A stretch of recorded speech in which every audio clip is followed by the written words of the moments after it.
சொத்து குவிப்பு வழக்கில் முன்னாள் அமைச்சர் சி விஜயபாஸ்கர் புதுக்கோட்டை மாவட்ட முதன்மை அமர்வு நீதிமன்றத்தில் ஆஜராகி இருக்கிறார். இதுகுறித்தான கூடுதல் விவரங்களை செய்தியாளர் முருகேசன் வழங்க கேட்கலாம். வணக்கம் முருகேசன், விவரங்கள் என்ன? விராலிமலை சட்டமன்ற உறுப்பினரும் முன்னாள் தமிழக சுகாதாரத்துறை அமைச்சருமான விஜயபாஸ்கர் கடந்த 2016 21 வரை 6 ஆண்டுகளில் 35.79 கோடி ரூபாய் வருமானத்திற்கு அதிகமாக சொத்து சேர்த்ததாக கூறப்படுகிறது.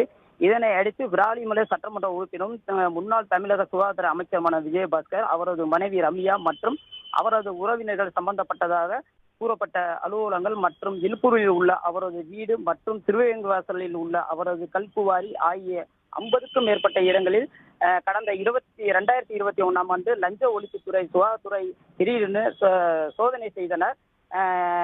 2 நாட்களாக நடைபெற்ற அந்த சோதனையில் 23,85,000 ரூபாயும் பணம் 4.87 கிலோ தங்கமும் 3.76 கிலோ வெள்ளியும் 135 கனரக வாகனங்களும் பதிவு சான்றுகள் 19 ஹார்ட் டிஸ்குகள் புல்லட் ஆவணங்கள் ஆகியவற்றை லஞ்ச ஒழிப்புத்துறையினர் பறிமுதல் செய்தனர்.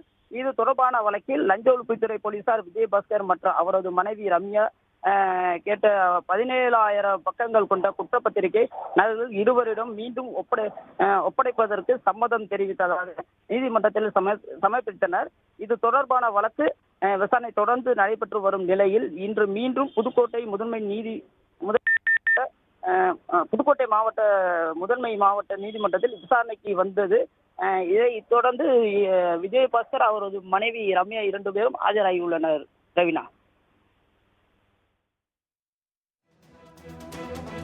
விவரங்களுக்கு நன்றி முருகேசன்.